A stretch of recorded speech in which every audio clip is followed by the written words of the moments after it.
and gentlemen, welcome to another Film Flashback. This is Matthew, joined as always by Nick, and once again by our good friend Liz. Previously on a different Film Flashback from last year, we decided to put ourselves through a 2-hour and 20-minute ordeal from 1998. This is Godzilla.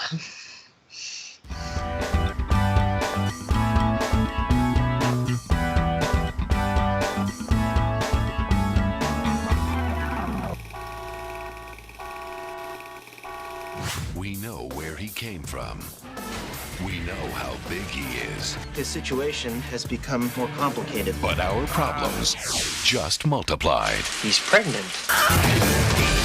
What is this, a virgin lizard? You've got to find that nest before it's too late. Otherwise, up to a dozen are gonna be born. Think of it. Godzilla. Doesn't he need a mate? Not if he reproduces asexually. Where's the fun in that? Rated PG-13. Welcome again. I'm so excited because there's going to be way too much to talk about, I think, for the next 45 minutes. I can remember when this is the 1998 super hyped at the time reboot of Godzilla. It was given a massive budget, but also just given a massive budget for the marketing. This is Matthew Broderick stars as a scientist with Jean Reno and Hank Azaria, very famously. And, a lot of the other people you would recognize them, but they're sort of bit players. I remember this movie as a young man in grade school because I got the CD. And it had, we'll talk about it, but that was my intro to it because nobody's taken me to the movies to see Godzilla. And when I watched this today, I was like, none of those songs were in the movie. So everything I was looking forward to was not in this movie. But when it starts out with trying to give us a decent backstory, but most of this movie is based on the idea that you, the viewer, already know what Godzilla is. You've heard of Godzilla, and it's something like a monster celebrity. And the whole first part of the movie, for sure, is based on this idea that we, the viewers, are supposed to know and love and be super excited to see Godzilla. So when you guys were going to watch this with us today, this afternoon, were you really, really excited to see Godzilla? No, I wasn't. And it's not because I don't have fond memories of this, which I do, but after watching it, I realized all my fond memories are leading up to seeing the actual movie.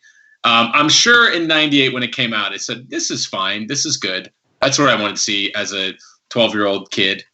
Or I might have been a little older. I think I was almost in high school, actually. So I was a little older. But I think it struggles from the beginning because they're explaining the nuclear spill and all this stuff. And I'm going like, look, I know it's a movie about a giant lizard. I'm already here. You have me. Like, do we need the Godzilla explanation? Like, there's no character development on the character side of the humans. And Godzilla, I find myself just completely sympathizing with the massive killing monster Godzilla the whole movie. Right. The impression I get is that if Godzilla wasn't exceedingly large, then this movie wouldn't be a thing. It would just be, it's just a new animal, and it's just like to do its thing that animals do. What was your first impression, Liz, when this began? Well, especially lately, I've had a real love for films that are so bad they're good or so bad they're entertaining. Unfortunately, this kind of fell in that gap, between like a legitimately good film and then the just so bad it's good or at least entertaining sector. So, yeah, I was kind of hoping for that, but even with the credits, like the opening credits, sort of that found footage look, and then Matthew Broderick's like this real scientist. It was very try-hardy, and so That's a good way to put it. Yeah, it's red flags every which way, and I sort of tuned out a little bit, sort of by reflex. But it's worth noting that the whole idea of Godzilla and why it was fascinating and why it worked in Japanese culture, the way it did, originally, was that we're talking about a culture that in 1945 suffers the only nation ever yet to have to endure a nuclear attack.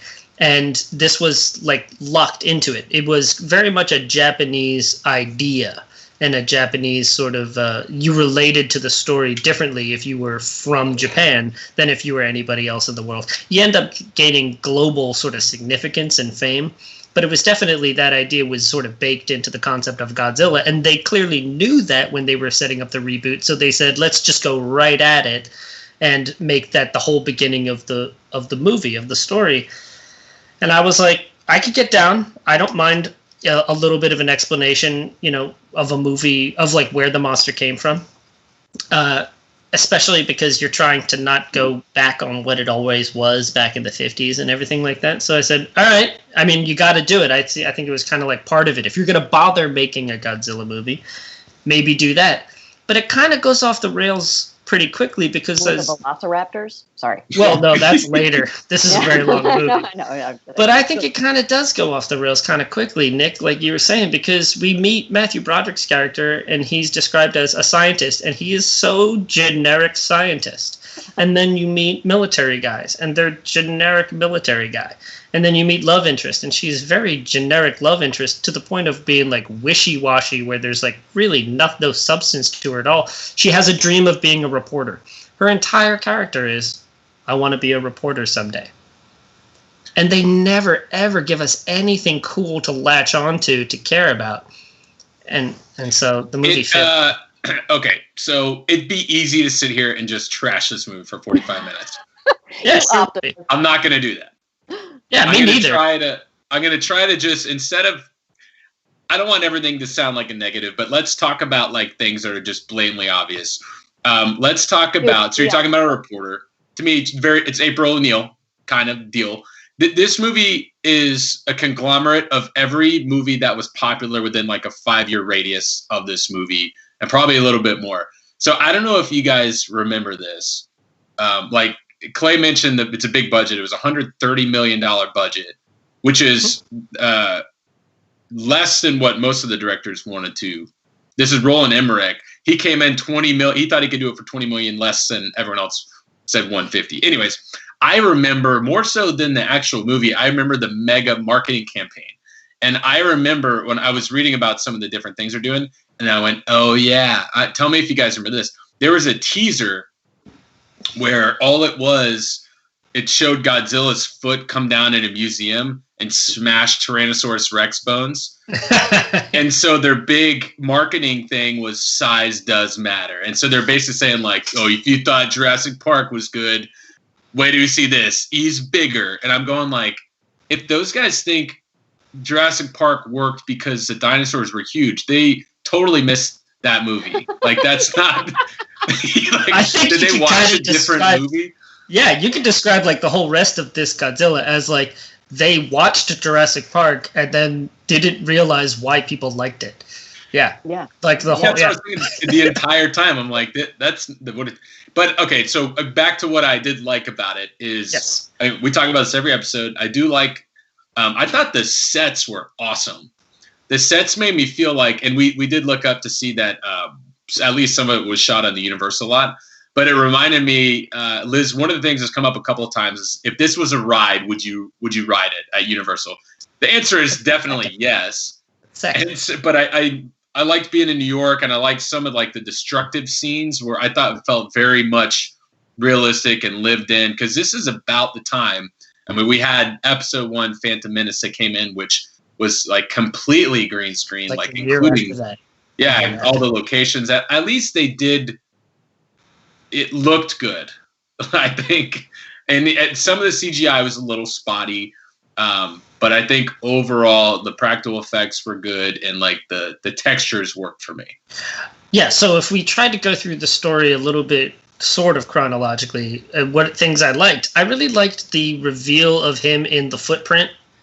And then, there was this really great shot right after they discovered that it's a footprint, and he's driving, they're flying over the top and they see all the other footprints and then they come across the ship that's been wrecked, and like all of that look like before you see Godzilla, that stuff all really worked for me. There's the scene with the old guys and they're fishing off the pier in New York City, and there's just that giant rolling wave that comes and before it starts destroying the pier, and you've got his horrible green screen little self like motoring along, but like the wave itself and all that, you go, oh yeah, this is all what I wanted. I wanted the anticipation of it all. I wanted the sense of his size, but also somehow grounded in reality. That was the trick. It was people wanted, or they attempted to try to make a movie where it seemed like, but what if it really did happen? And perhaps that's where some of where it doesn't go into the so bad it's funny, because they tried really hard to try to make sure that it wasn't unbelievable. But it does. They slid off the rails. But at the beginning, some of this stuff I really dug. I really liked. So I'm talking a lot, but I really liked the scene of the guys on the 3 fishing ships, the 3 fishing boats, which that I think I'm sure was shot on Universal. It just looks like it. However, in terms of a script, you didn't need that scene at all. You could have cut it from the movie, and that's part of the problem. They could have cut at least a half hour out of this movie. You could have taken that scene out completely, and it has no effect on the story, the plot whatsoever. But what if that had been the first scene of the movie? The 3 fishing ships. What if that had been your cold opener, and then we get our Jaws, Chrissy in the water thing, where you don't see the monster, but you just see the power of the monster? I was like, that would have been a great opening scene, or else cut it. It doesn't belong. Yeah. I felt. I mean, obviously knowing who Roland Emmerich is, not personally, but just having seen a lot of his films, I don't know if that's a good thing or a bad thing. It felt like kind of it's like a showpiece, or like a big, disaster film. Like it seemed like the objective is, all right, disaster film, crazy, just special effects and everything, and then, story second. That's kind of what I expect out of him. And sometimes it's like, okay, confession, I love The Day After Tomorrow. That's a Roland Emmerich film. I love that movie. I don't know why. It's not necessarily good, but I think it's pretty well remembered as far as disaster movies go. Yeah. But it didn't feel that wasn't quite as long. But I think you're right. The length was just, all right, let's throw a fishing boat scene in here. Let's go and, let's get the military involved. Every excuse to kind of, this would be cool. Let's just stick it in there somewhere. There felt like a lot of that. That's a good point. Some of it was fun, but, Yeah, Liz, I like, because I think they're looking at it and it's not like, hey, does this scene work and does it move the story along? Or it's like, well, who cares? It looks awesome. So wouldn't that be sweet? Yeah. So you know what? I'm thinking about this stuff too. I think this movie, hear me out. I think it would be better if Godzilla was not actually in the movie. Imagine if we don't actually even see the regular Godzilla to the very end. And then we just get these, like, you could still do the pier scene. You still get a lot of different things without actually seeing Godzilla. That would have been my kind of movie. Yeah. Like Jaws on meth. Like, yeah. I mean, yeah. You're not, and then you see it and you're like, oh man, like the third act. Well, you even see like the babies maybe before, but I'm watching it going like some of the stuff they did was actually pretty cool. But then they have to throw in this CGI monster, dinosaur guy. So So we have a movie about all the characters are really stock. We got a stock scientist and then Godzilla attacks New York, and you've got stock mayor, stock guy who's running the military. And so it's like, all right, the only thing we have is the monster. But after an hour, you're like, I've seen the monster a lot. Yeah. So this movie, if it's going to stick the landing, we're going to have cared about the characters. But they didn't spend any effort making us care about the characters. They just gave us generic love story, which is no depth to it at all. So what they should have done is spend more time with the characters, where we learn to care about the people that are going to be affected by Godzilla. And then when they are attacked, now the scene is really powerful because we're scared. We're like, oh no, run.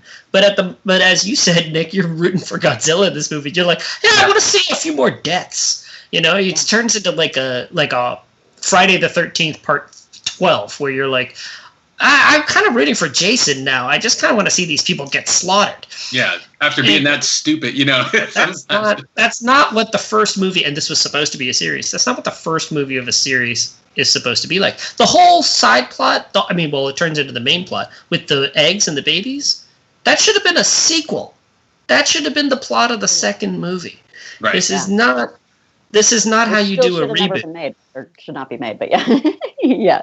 Wait, so those weren't velociraptors? Good God. They were so desperate to just have their own velociraptors, weren't they? Yeah, no, I was legitimately sad when Godzilla died at the end. It was the only emotion I felt throughout the whole thing because at least he had a purpose. He was passionate about something. He was, he was on a mission. I respected that by the end. But he's my favorite amphibian mom dad.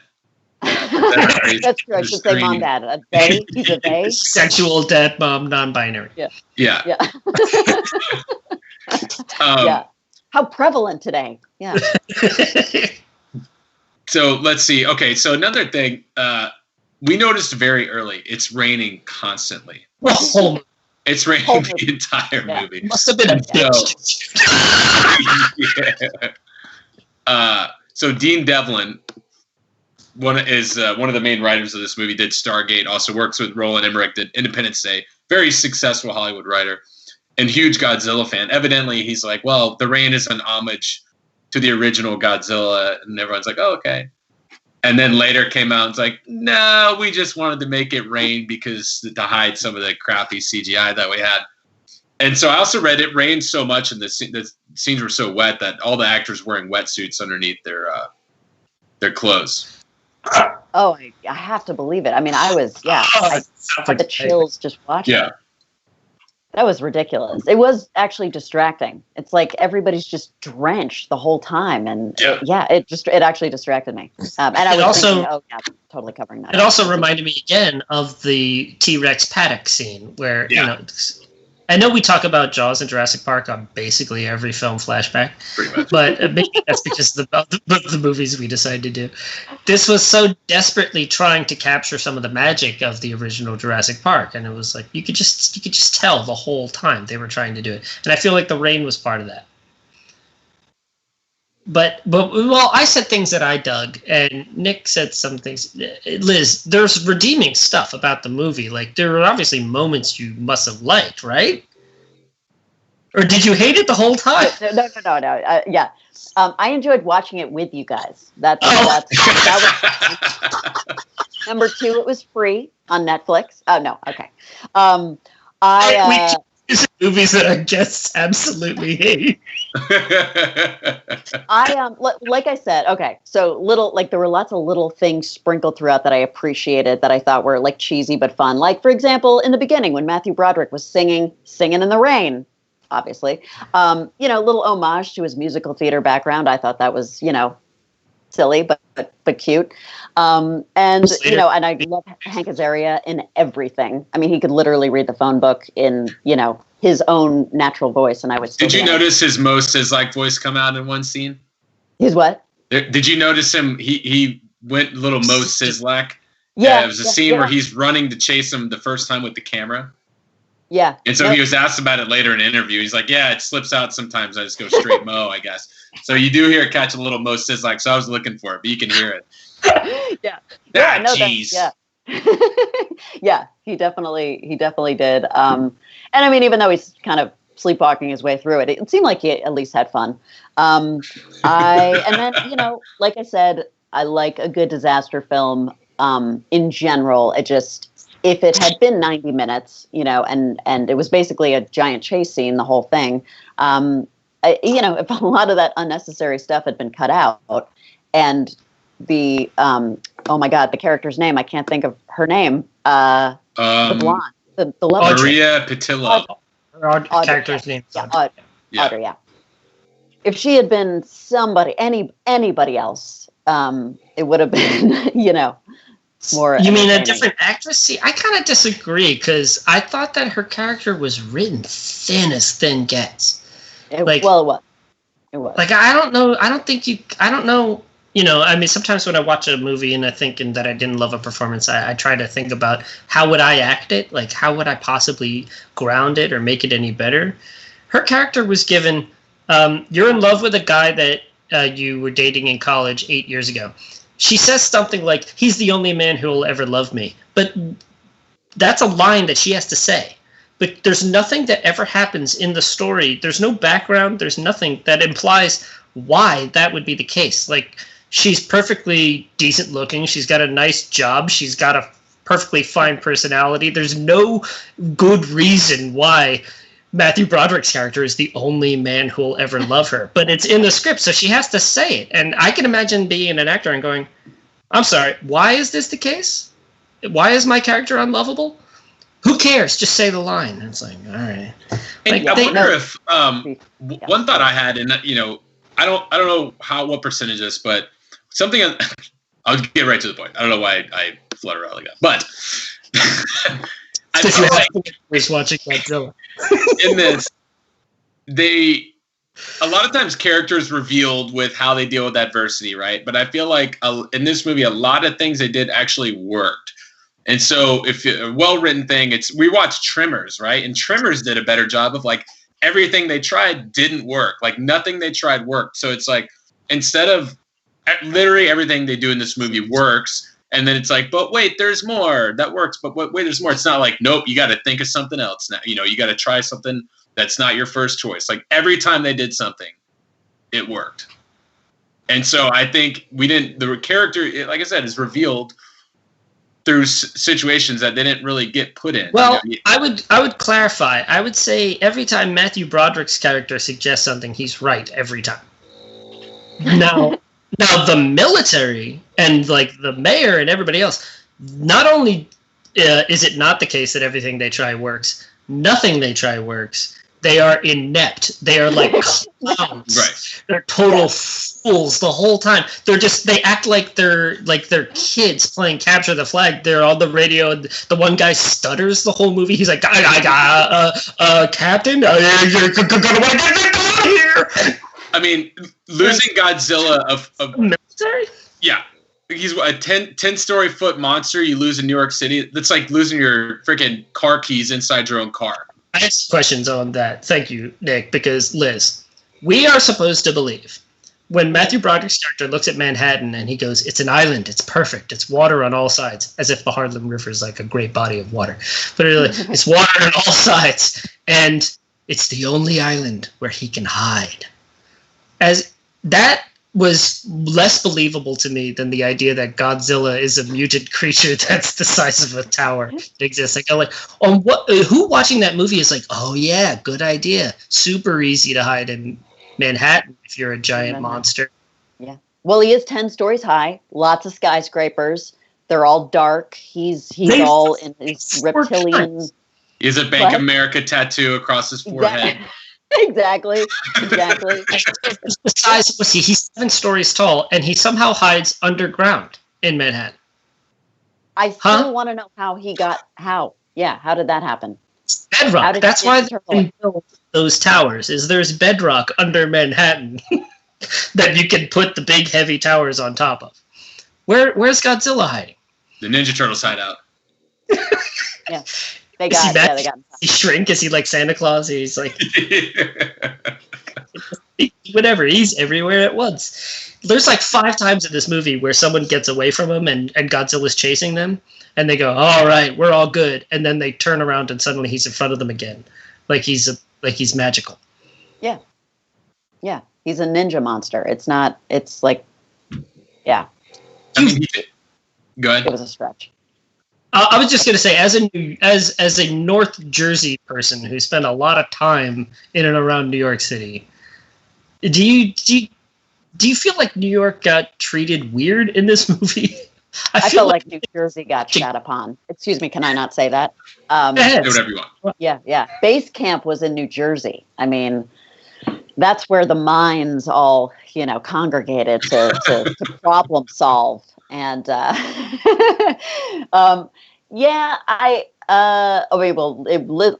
New York itself was literally trashed over the course of this movie. So yes. And actually, I guess Jersey did get remained relatively unscathed. So maybe there's some underlying symbolism there. Liz, I have another question for you related on the same note. It said that a tornado disrupted filming in New Jersey on May 6th, 1997. Do you recall this tornado? I don't recall this tornado at all. Yeah. No. Yeah, no. No, I don't recall this tornado. Okay. Did it say where? Like specifically? Yes. Jersey City. Oh, Okay. really? Which is how? It's like right on the water. Yeah. Okay. Yeah. No, I lived north of that. Yeah. No, I don't recall that. But I mean, it's close, but it wasn't. So you're saying you don't recall May 6th, 1997? Where were you on the night of May 6th, 1997? Let's see. I was probably in the bathtub, like with the lights off, trying to avoid the tornado. I was 20 minutes south of Mawa. Yeah. Remember? Yeah. Oh, Mawa. Yeah. Oh, Mawa. That's right. Probably drove through it many times. What would you guys expect? Cause I remember, so when this came out, and there wasn't really a Godzilla film for our generation leading up to this, and so there had been a gap. It's almost like when they rebranded James Bond, it came out after the longest gap ever. Another one came out in the 90s. My only reference was like my dad was like, "Oh, Godzilla, this guy was cool, man." And then there was the old Hanna-Barbera cartoon, Godzilla and Gadzuki. I don't know if you guys remember that, Jim. But I mean, that was even older than us too, but it was re-airing on Cartoon Network at the time. By the way, at the time, kids, Cartoon Network only re-aired old cartoons before they had original content. But Godzilla and Gadzuki come on, so I didn't really have like a ton of frame of reference for Godzilla. I'm sure, like I saw the crappy movies from back in the day, and I did see where the original guy that played Godzilla in the costume, walked out of this movie because he said Godzilla didn't have enough spirit. That's amazing. Yeah. That's legitimately. So amazing. he went to see Godzilla 98 and couldn't finish it? Yeah. That's because it wasn't subtitled. He didn't know what was going on. There's exposition, but I don't know. Dude, it was probably in the 70s. Yeah. Well, I never watched an old Godzilla movie because I wanted to watch a good movie. No, I mean, I would watch them, but it was something that Mystery Science Theater 3000 would make fun of. It wasn't a movie you watched because it was like, this is a classic. There was no indication that it was supposed to hold up, you know? And so it was fine. People would talk about Godzilla, but you talked about it in this sort of nostalgic way for a time you never lived in. Like, yeah, when that came out, especially when it happened in Japan, it was the first time, because they're talking black and white movies in the 50s in Japan when Godzilla shows up, and you're like, oh yeah, sure, I can understand why people watching a movie wouldn't necessarily see that it's a miniature and a guy in a suit. But if you're watching it in the 90s or when we're, kids, you're like, you just watched it for the camp fun of it all. And this movie, Godzilla 98, was an attempt to go, no. But what happened if we really gave it like we got some Hollywood screenwriters and we threw $130 million at it, and it happened in New York, a city you know. And that was the attempt, was to where it would really matter and it would really count.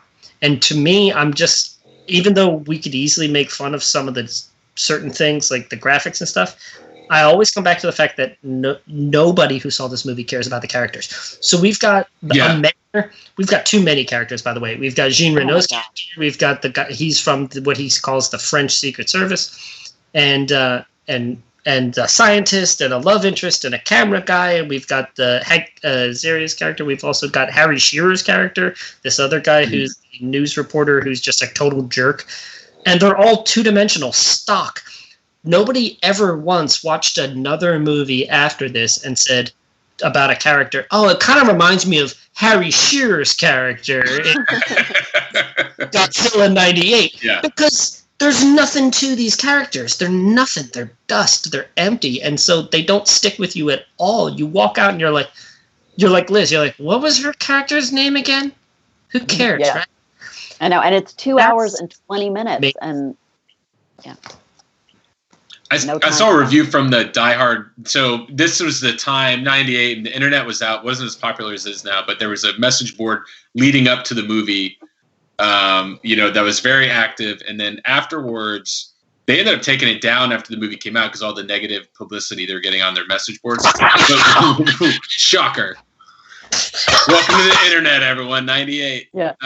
But one of the things I thought was funny that a lot of the diehard, I forget what they call themselves, something stupid, but the original Godzilla diehards said that this movie ruined the giant monster movie. And I'm like, I read it, I was like, well, maybe tank. And I'm like, well, you have Godzilla, King Kong. Like, how many giant monster movies are there, and how well were they doing anyway? Well, there's a lot of crap ones, Yeah, that's what I mean. Like, it's not like have a good track record. Yeah, there wasn't like 20 movies put on hold after this tanked about giant monsters. Okay, question for you. They didn't catch fire like superheroes. Yeah. Yeah. Well, make a ton of them, but they're not supposed to be big budget, exciting ones. But here's a question for you. I'm going to throw it at you, Liz. Did you ever see Cloverfield? I did. Yeah, and I liked it. Yeah. Mm-hmm. Why did you like Cloverfield, but you didn't like Godzilla 98? God, this was years ago now, but they never showed the monster, right? Until a little, and towards the end. The end, yeah, okay. There were smaller threats, smaller sort of alien breakoff. Yeah, which I think was for me the biggest thing. And again, I know you guys reference Jaws all the time. It really is just that tension, that suspense of like, when are we going to see this thing? But still, havoc is being wrought everywhere, and so I thought Cloverfield was good. Found footage movie, so it takes that sort of like, let's ground it in reality thing. It brings it all the way down. You never, and you end up caring about the characters because the dialogue's natural in that movie. Yeah. It's the same basic idea, except it works, and that was 10 years later. Yeah. I mean, at the end of the day, if the dialogue is hilarious, I mean, like, totally kind of unrelated, but like Zombieland, totally ridiculous circumstances, but the dialogue is awesome and hilarious, and the chemistry is great, and all the characters are just mwah, and you don't care. You're like, whatever. It's a twist on the zombie genre, the zombie subgenre, and this could have been a twist on the monster subgenre if they really went for it. Yeah. My dog is snoring so loud. Is that not a Godzilla? It's definitely. Yeah, it's Godzilla. Are you aside from Madison Square Garden? All right. Liz, while he's attending to his dog, you brought something up that was fascinating to me. Why did they try so hard to make this movie funny? It's like they were desperate to make it a comedy. The joke was intense.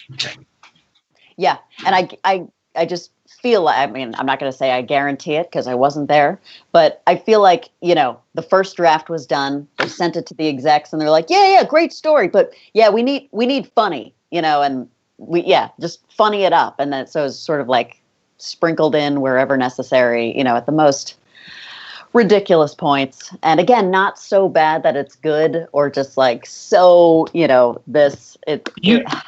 need every single character in your movie to be a cut up.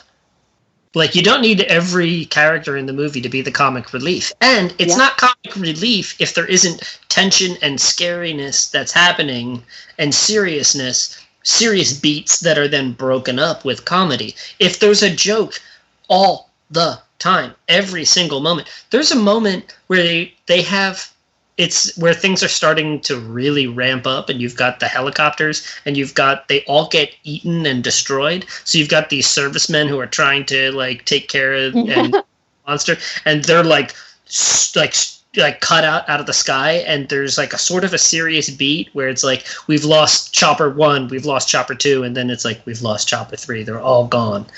And it's followed instantly by a gag with the mayor, where his stupid lackey, the mayor's all mad and yelling, and he's like, here, mayor, calm down, why don't you have some chocolate? And he's like, I don't have any damn chocolate!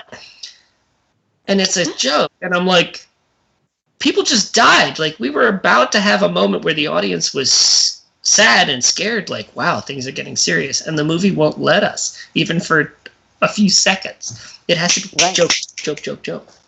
Right. And even when there are jokes, like, yeah, at the when they're all kind of standing there and Godzilla emerges back up, we didn't know where she went. She's back to life, or when, she reemerges, and they're all just kind of standing there, kind of relaxed. And it's like, maybe we should run. It's like the editing and everything was just so lame. It was just so lame. Like it wasn't even, okay, you have all these funny characters. You know what? At least just edit it so the timing is like better. And, do you guys want to talk about the Babyzillas? Talk about what? The Babyzillas. Babyzillas. Zillies. Eventually, what happens is Matthew Broderick's character, stock scientist, he has an opinion, and he's right, and the stock military people don't believe him in a stock way. And so the theory is that there's a lot of, eggs somewhere. There's a nest somewhere, and it turns out it's Madison Square Garden, and it's full of eggs. And this is the whole, middle third of the movie is this. And when they finally start hatching, they had that opportunity to really make that work, and it was something new and fresh. And they had definitely some puppets and some full-size, baby Godzilla puppets that looked good to me. And then a ton of CGI that is 1998 CGI, and it's so unnecessary, and it's useless, and it looks like total garbage. Yeah. It's not even a little scary. It's Sharknado level stupid. Yeah. Yeah. Right. I'm sure it's like when sorry. All right, so let me say something about this script too. This movie cost $130 million. And we've been talking about a lot of movies. Every movie we've done the past couple months has been around the $10 million range ish. We've maybe a little bit more. $130 million is a massive, massive amount of money, even then, in 98, to make a movie. The executives for this movie did not screen it until 3 weeks prior till it hit theaters. And so they go, oh, no. And they knew it was going to be, and they had thank God, because they had, the marketing for this movie was insane. They had the Taco Bell. The thing with Budweiser ended up falling through once they saw it. They're like, nope, we're out of here. They had to digitally remove all the Budweiser paraphernalia. No way. Movie, yeah. But Blockbuster was in there. Blockbuster was in there. Damn right. And so they saw it, and I'm going can you imagine today? Maybe this didn't ruin monster movies, but what it did ruin is giving directors opportunities to not show their movie to the people paying for it until 3 weeks prior till it comes out. Because they had said, they're like, yeah, in hindsight, we should have probably done. They didn't do test screenings because they didn't want people to see what Godzilla looked like.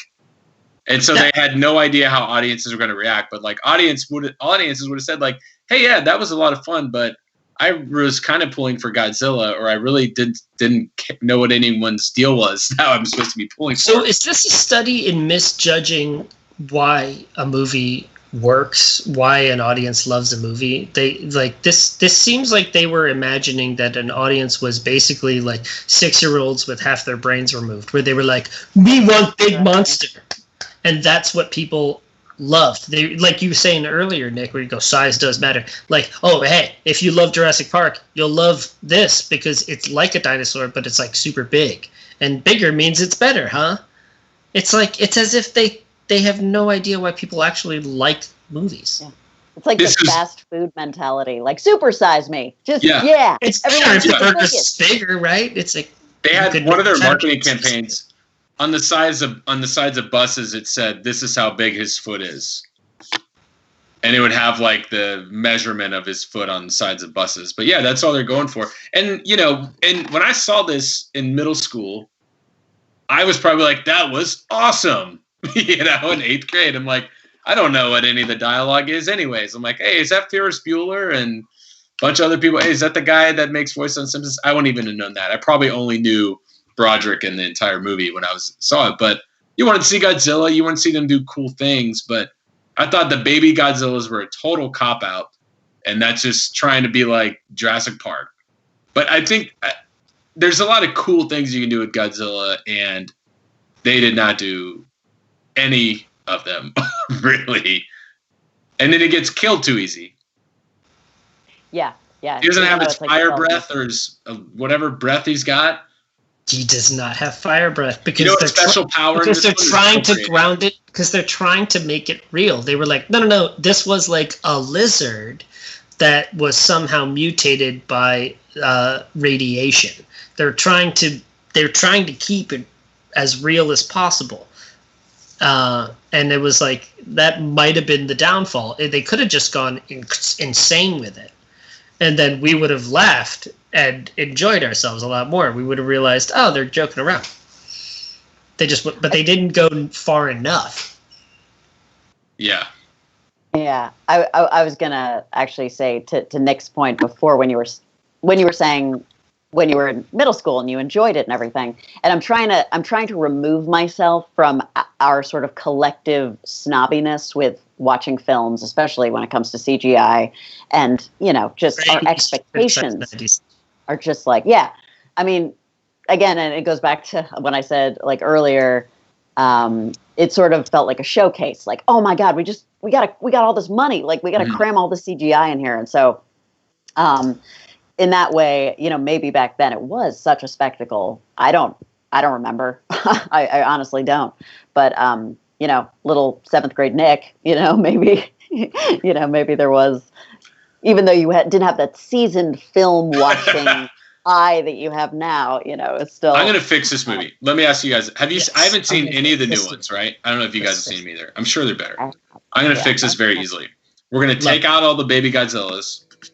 We're gonna move everything in the 3rd act up to the 2nd act, and after that, what do lizards eat? Crickets and shit? I don't know. But Act 3, we're getting a giant cricket, and they have to release Godzilla back out to go kill this thing. And then that's our movie. That's way more satisfying. That's what I would do. Giant cricket, 3rd act. Yeah. As long as it shaves like 50 minutes off the movie, then I'm game. Yeah. It's very short, 3rd act. I actually like where your head's at there, and because you mentioned 2 things. You mentioned that the studio didn't get a look at it until a couple of weeks before, and then you just said, I'm going to fix this movie. I think the movie's actually fixable. I think that this is a salvageable good movie, because as we watched it, there are moments and scenes and things where I was digging it, and frankly, I like Matthew Broderick a lot. I could easily watch him play Dr. Nico Tatopoulos, but if they just wrote something for it. By the way, all these insane, stupid jokes about how nobody can pronounce like a very normal Greek name. I'm pretty sure that's the last name of the guy who's the special effects dude who runs the company who made who made Godzilla. And so it's clearly like a joke among the filmmakers that nobody pronounces his name right, and so they like beat it to death in the movie. But watching it, you're like, I don't get it. Why is that so funny? There's plenty of people in New York that have names like this. Yeah. But again, I could watch. But I could watch Matthew Broderick and Jean Reno and Hank Azaria. I could watch these people all day long. It's not like they didn't ruin the movie. And there's moments in it I liked, like I mentioned at the beginning that I liked. I thought that there were at least a few sequences I really liked when before the eggs hatched. The way that the whole sequence that they had going on in Madison Square Garden, I thought that really worked, and it looked good, and it was interesting. You could make a good movie, but you're going to have to start cutting stuff out. And the first place I would go is, guys, you might have one chance at a powerful moment where Godzilla doesn't attack and gets his big old her face right down in front of like the main character, and they're staring at each other eyeball to eyeball. You might be able to do that once where the audience won't find it crazy. That happens like 5 times. I know.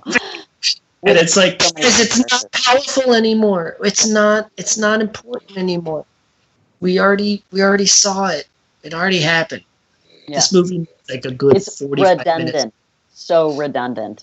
They tried to sell a Jurassic Park on steroids, and that's again, like this is what we talk about right that. It's not why people don't like Jurassic Park because the dinosaurs are huge. That's just a portion. Like it because of Sheriff Brody and Quint and Matt Hooper, and you like it because of the people that are in the situation. Yeah. I mean, it did make a ton of money. So as much as we want to pick it apart, and a lot of people did, it still made a ton of money. It's still memorable, mostly for me because of marketing. Shout out Puff Daddy, Cashmere ripoff. Said it made a ton of money. Does 130 million include the money they spent on marketing? So they don't include that, which had to be a fortune. It was probably the same amount. Yeah. Spent just to market the film. I'm not, because you say you made money. I'm not sure it really did at the end of the day, because they didn't make the planned sequel. Sequel was written, ready to go. I did see where the studio, they started charging theaters. Usually the cut is like 60% for like AMC's and your larger chains. They're charging 80% for large theaters, and for your smaller independent theaters, they're charging 90%. Because they want to just recoup as much as they can while it was going to stay in the theater. They knew they were going to have to make money. Because the first weekend's audience went in there and they saw like this elevator gag where he thinks he's safe, and then the doors open up and you've got all the baby, basically T-Rexes eating popcorn, and he's like, wrong floor. Dang. Oh, God. That was and then later on, he escapes them by pushing over a gumball machine, and all of them start slipping and sliding on the gumballs.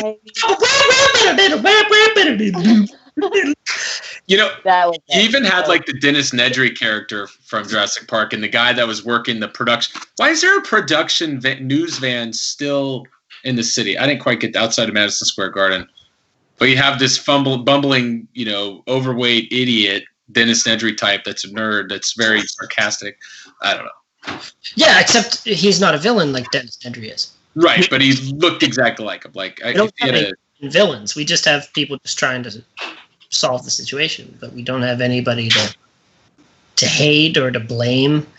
The French people, which you don't understand why the heck they're even in the movie till it's half over, just go, yeah, well, the French government tested nuclear weapons here, and we think that's what caused it, and so we're here to clean up the mess.